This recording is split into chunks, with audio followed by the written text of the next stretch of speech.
ఏపీలో ప్రభుత్వం మారిన తర్వాత పలువురు అధికారులు బదిలీ అయ్యారు. అలాగే పోలీస్ అధికారులపై కూడా బదిలీ వేటు పడింది.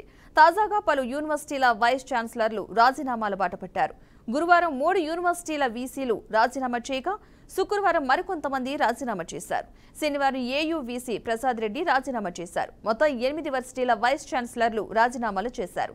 ఇప్పటి వరకు ఆంధ్ర యూనివర్సిటీ వీసీ ప్రసాద్ రెడ్డి, అదేవిధంగా SVU VC Srikanth Reddy, JNTU Anantapuram VC Srinivasarao, SKU VC Hussain Reddy, Vikramasimhapuri VC GM Sundaravalli, Dravida university VC Kolakaluri Madhujyothi, Krishna VC Gnanamani, Veda Vishwavidyalayam VC రాణి సదాశివమూర్తి రాజీనామాలు చేశారు. అయితే వీరిపై వైసీపీకి అనుకూలంగా వ్యవహరించారన్న ఆరోపణలు ఉన్నాయి.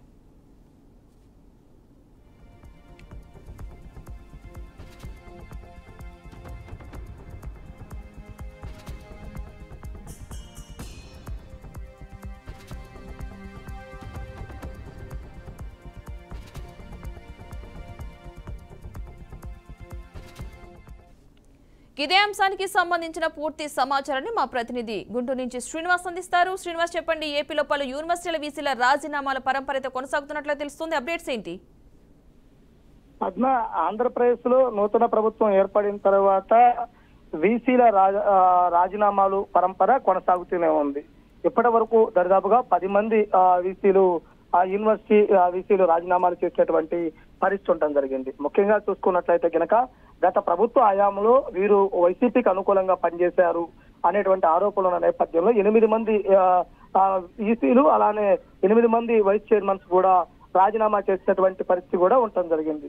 ముఖ్యంగా చూసుకుంటే Nagarjuna university, Vikramasimhapuri university, AU యూనివర్సిటీకి ప్రసాద్ రెడ్డి రాజీనామా చేయటము, అలానే చూసుకున్నట్లయితే కనుక విద్యార్థులు ఈ ఈసీల రాజీనామా చేసిన తర్వాత వారి పట్ల వ్యతిరేకత ఏ విధంగా ఉందంటే యూనివర్సిటీలో సంబరాలు చేసుకునే విధంగా కూడా ఉండటం జరిగింది. రాష్ట్రంలో ఉన్నటువంటి యూనివర్సిటీలన్నీ కూడా రాజకీయ పరమైనటువంటి వ్యవహారాలుగా మార్చారు అంటూ కూడా ఆరోపణలు ఉండటం జరిగింది. గతంలో 8 మంది వీసీలు రాజీనామా చేయగా ఇప్పుడు మరలా నాగార్జున యూనివర్సిటీ, విక్రమసింహపురి యూనివర్సిటీ, ఈ 2 యూనివర్సిటీలకు సంబంధించినటువంటి వారు ఇద్దరు కూడా రాజీనామా చేయడం జరిగింది. నిన్న ఏయూ ఆంధ్ర యూనివర్సిటీ కూడా ప్రసాద్ రెడ్డి నామినేషన్ రాజీనామా చేసినటువంటి పరిస్థితి కూడా ఉండటం జరిగింది. ముఖ్యంగా చూసుకున్నట్లయితే కనుక ఆంధ్రప్రదేశ్ లో ఇప్పటి వరకు 10 యూనివర్సిటీలకు సంబంధించినటువంటి చైర్మన్లు అలానే వీసీలతో పాటు వైస్ చైర్మన్లు ఇరువురు కూడా రాజీనామాలు చేసినటువంటి పరిస్థితి ఉండడం జరిగింది.